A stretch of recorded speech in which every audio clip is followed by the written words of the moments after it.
We're so far under the sea, it's hard for me to tell if the transmission is coming through. Are you joining this morning? There we go. It was hard to tell because we're so far underwater that I didn't know if we were getting reception or not. Hi, everybody. Miss Kelly from the City of Northland Children's Programming. I'm so excited that you are back with me today. We are under the sea. We're going on a deep sea adventure today. I have some stories to read you, and we are going to do a little bit of celebrating today. So the first story that we're going to read, I am going to have my friend come in and bring us our first story this morning. But before I do that, I just want to say good morning to some of my friends who are out there.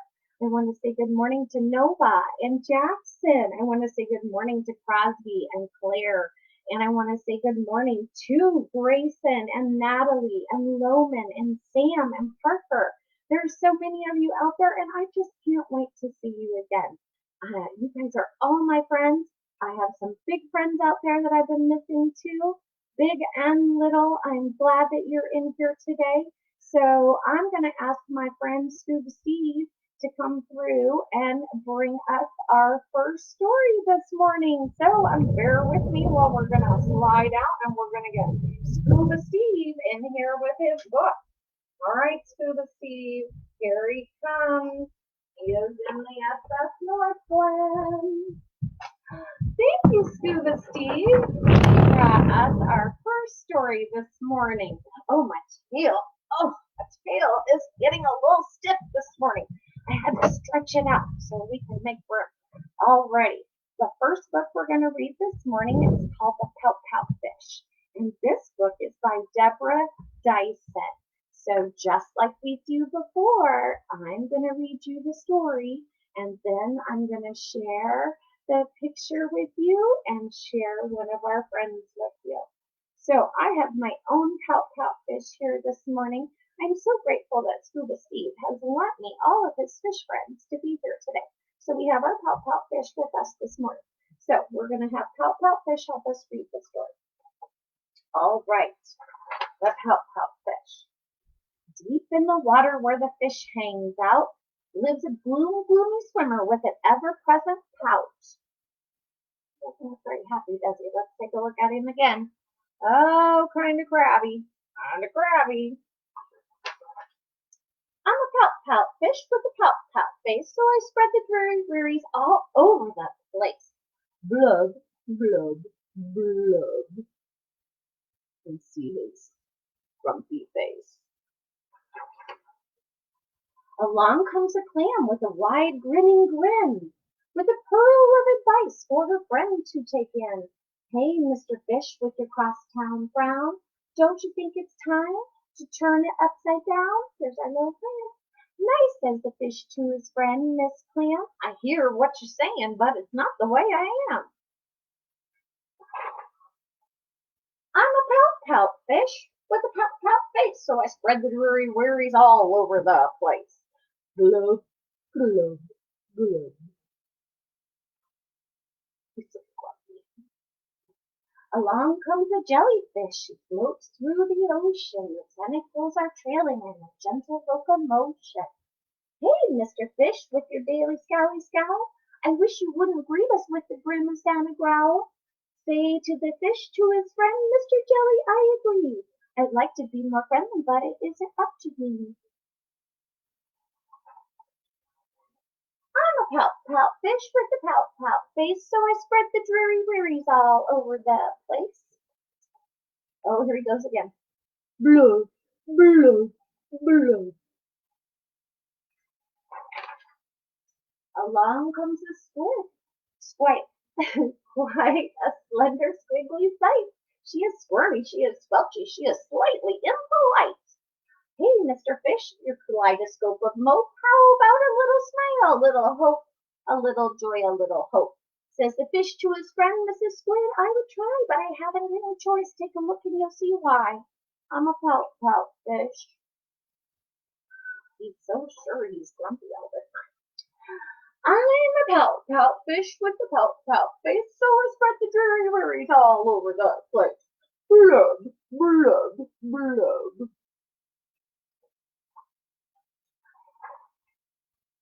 Along comes an octopus with his great 8 arms, covered on the underneath with tiny sucker charms. Hey, Mr. Fish, let me tell it to you straight. Your hokey-pokey sulking is an unattractive trait, says the fish to his friend, Mr. 8, my chum, with a mouth like mine, I am destined to be glum. I am a pout-pout fish with a pout-pout face, and I spread the dreary wearies all over the place. Blub, blub, blub. Now along comes a fish in a silent silver shimmer. The gang had never seen before this bright and brilliant swimmer. She approaches Mr. Fish, but instead of saying, hey, see what happens.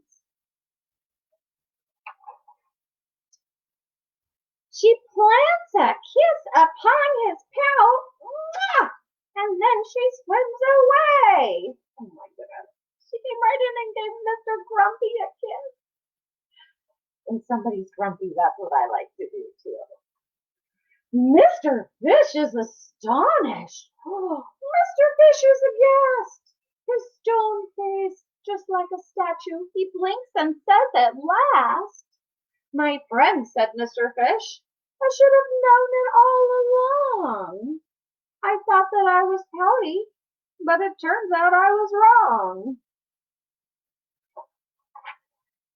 I'm a kiss-kiss face with a kiss-kiss smile. We're spreading cherry all over the place.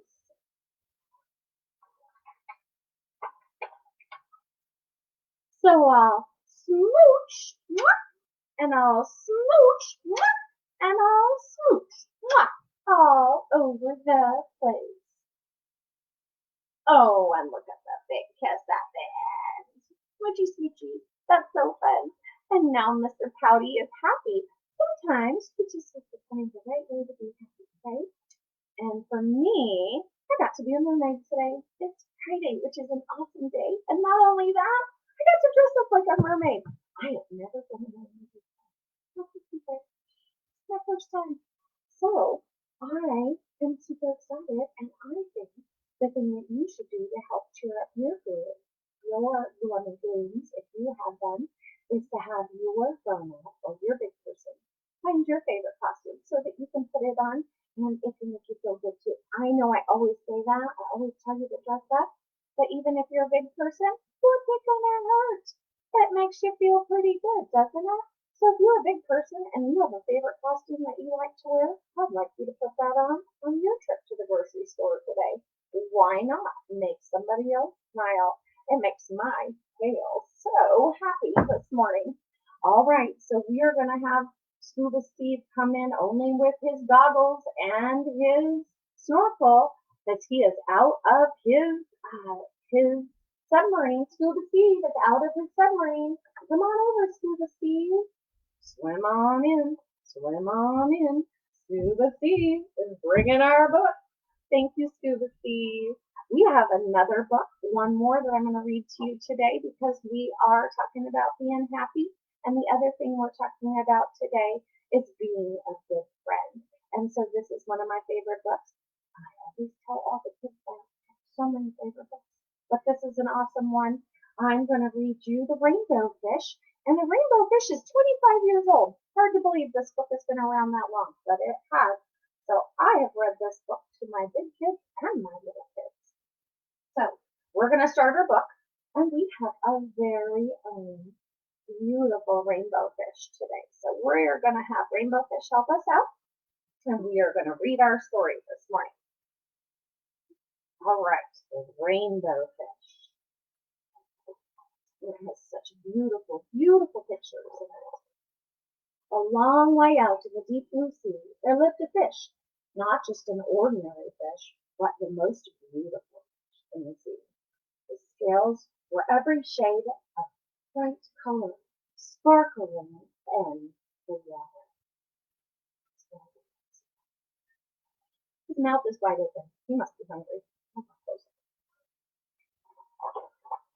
The other fish were amazed at his beauty, and they called him Rainbow Fish. Come on, Rainbow Fish, they called. Come on and play with us. But the Rainbow Fish would just swim by. Because he was so beautiful, he didn't have time.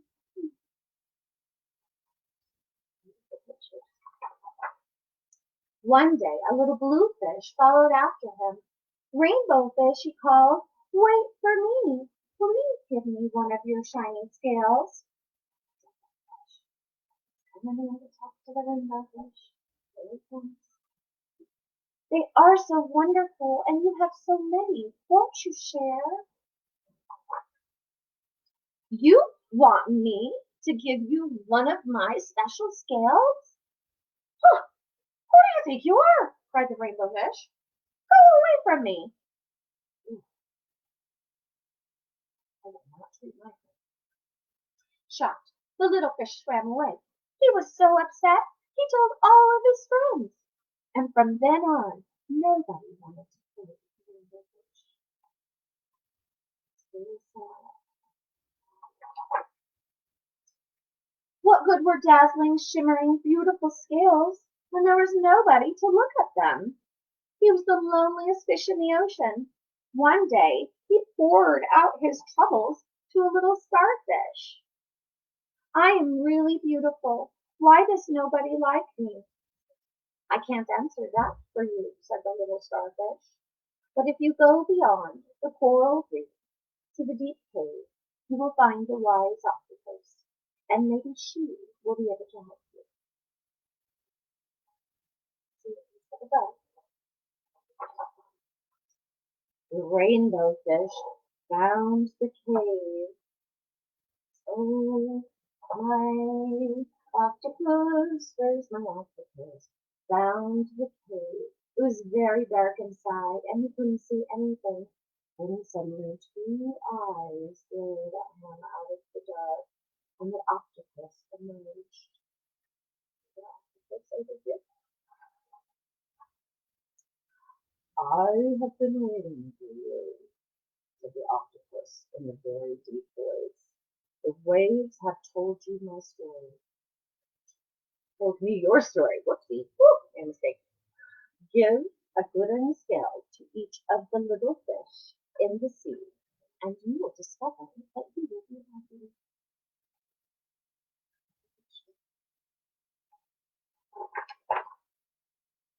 I can't, the Rainbow Fish started to say, but the octopus had already disappeared into a dark cloud again. Give my scales away? My beautiful shining scales? Never! How could I be happy without them?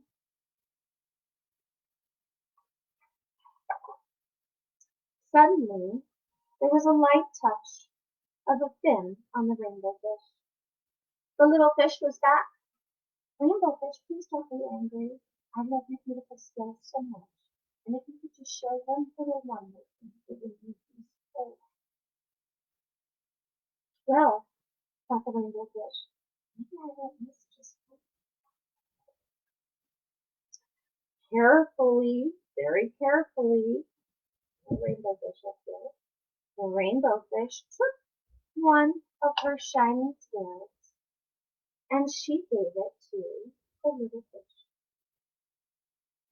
And a very peculiar thing happened as the Rainbow Fish watched the little fish darting in and out of the water in delight with her new shiny scale. It made the Rainbow Fish feel something warm inside. The little fish whizzed through the ocean with her scale flashing, and it didn't take long before the other fish were coming up as well. Everybody wanted the glittering scale. The Rainbow Fish shared her scales left and right.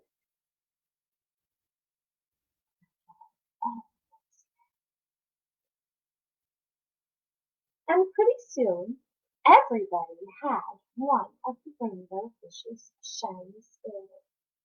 And the rainbow fish felt very much at home amongst the other fish and their shine as well. Finally, the rainbow fish had only one shining scale left, but all of his friends had their own, and Rainbow Fish felt very happy. "Come on, Rainbow Fish," they called. "Come and play with us." "Here I come," said Rainbow Fish, and happy as a splash, he swam off to join his friends. And there, at the end of the story, as you can see, is the Rainbow Fish with one shiny little scale left. But the Rainbow Fish was happier than he had ever been, which I think is another tale that we have learned during story time about how important our friends are to each other and how doing caring and thoughtful things is so important to everybody involved. I'm going to set that down. Oh, I hear something. My cell phone is ringing. Excuse me. Let me answer that. Hello? Oh, hello, Shelley. You're calling because you have a poem you would like me to share with my friends? I would really like that. One more thing. Thanks for calling. My friend Shelley reminded me that I have a poem that I would like to share with all of you today before we go. And this poem is for my, the waves are blowing my hair all crazy. When you thought I wasn't looking. This is for all of my big people out there right now at this time that we're all having together for the part. I am directing this to all of you. When you thought I wasn't looking, I saw you hang my first painting on the refrigerator, and I immediately wanted to paint another. When you thought I wasn't looking, I saw you feed the birds in winter, and I learned that it was good to be kind to animals. When you thought I wasn't looking, I saw you make my favorite cake for me, and I learned that the little things are indeed really the big things. When you thought I wasn't looking, I saw you make a meal and take it to a friend who was sick, and I learned that we all have to help take care of each other. When you thought I wasn't looking, I saw you take care of our house and everyone in it, and I learned that we take care of the things that we are given. When you thought I wasn't looking, I saw how you handled your responsibilities, even when you didn't feel good. And I learned that I would be responsible when I grow up. When you thought I wasn't looking, I saw you hold the door for others, and I heard you say thank you and you're welcome. And I learned respect for others. When you thought I wasn't looking, I saw tears come from your eyes, and I learned that sometimes things hurt and it's okay to cry.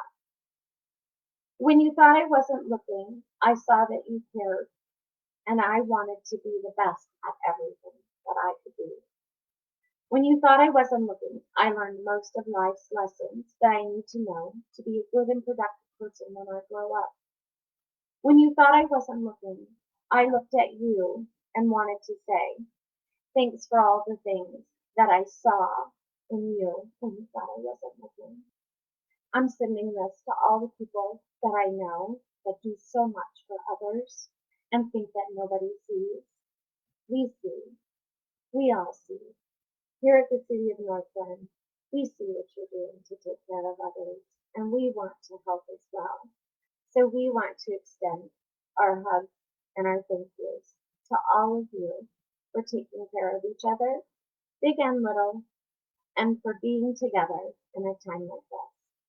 And I can't wait to see you all again soon. Thanks so much for being here under the sea with Scuba Steve and I this morning. We'll see you all soon. Goodbye from the City of Northland. Big hug. We'll see you soon. Bye-bye.